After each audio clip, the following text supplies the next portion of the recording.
Hi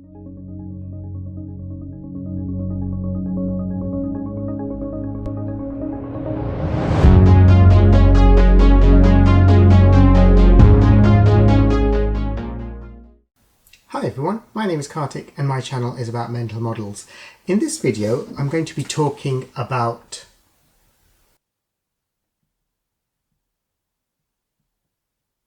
loss aversion. I talked about loss aversion briefly in my previous video on sunk cost fallacy. It's up here. Please have a watch of this video. Loss aversion can be defined as a tendency or even describes the insight of a strong preference to avoid a loss as compared to acquiring an equivalent gain.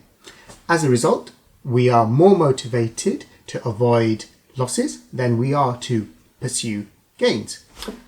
A very simple example. One day we play the lottery and we win £10. And of course, we will be happy for winning the £10.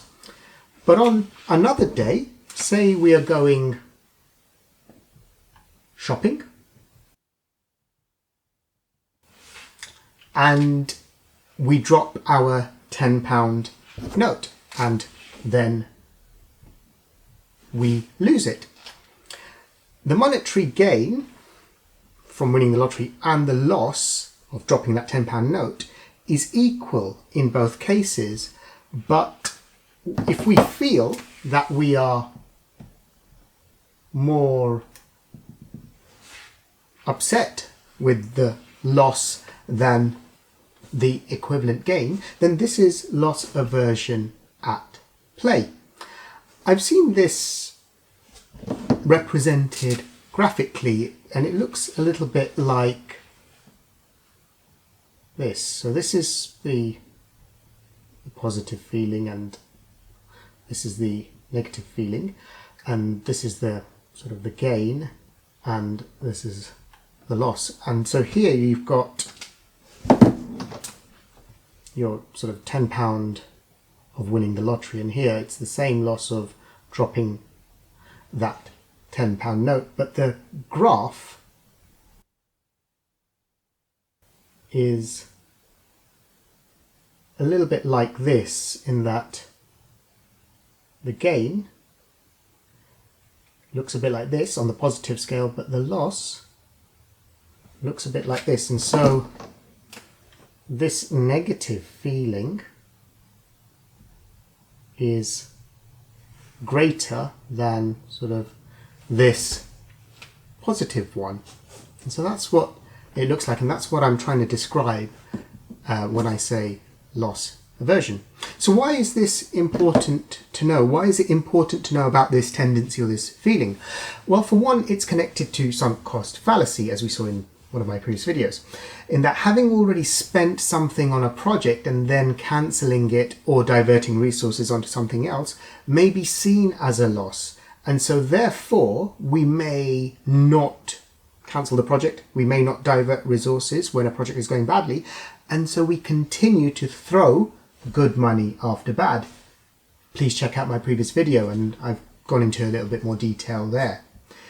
Another reason is that it may simply discourage decision makers from taking action. In any given scenario, there are upsides and downsides, and if our preference to avoid a loss is stronger to the point that it completely overshadows the upside, then people will just not take any action. They will just sort of not act out of fear.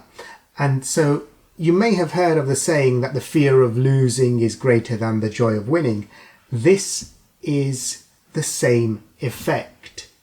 And so what we must do in such a scenario, or when this takes place, is to take a step back and understand that this tendency is at play, or could be at play, or could manifest itself, and then try to take the emotion out of analysing both the upside and the downside. Now, this is quite difficult in certain cases, but if we are able to take the emotion out and judge both upside and downside equally on their merits and disadvantages, then by doing this, we can make a more informed decision that can result in better outcomes. And if at the outset we might find that actually we are too psychologically invested in something and so we can't take the emotion out of it, we are driven by our emotions, then maybe seek independent advice from someone that you trust who is not psychologically invested. Get an outside view, and that will help you to rate both the upside and the downside, analyze both the merits and disadvantages. Now, that's one thing.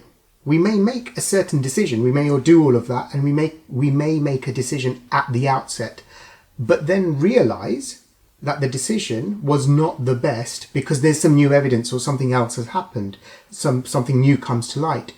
Then in such situations, you don't sort of start to think, oh gosh, I should have done this initially, and have these other emotions at play.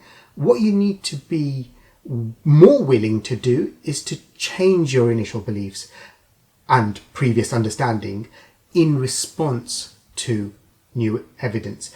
And by doing so, and again, taking out emotion or taking an external view, doing all of those good things, by doing that continually, I suppose, as I'm saying, it's not just a one point in time decision. We have to sort of do that along the journey until we get to our desired outcome, our positive outcome. By doing so, we can and we will continue to make informed decisions that can continue to provide favourable and preferable outcomes and minimize also any unintended negative consequences. And that is why loss aversion is definitely worth knowing about and why it is quite important. And that's all for this video. I hope you liked this video. If you did, then please like, share and subscribe to my channel. And if you like this video, then please check out these two videos on sunk cost fallacy and status quo bias, which I've sort of referred to in this video, flashing on screen now. And I will see you in the next video with another mental model. Thank you for watching. Bye bye.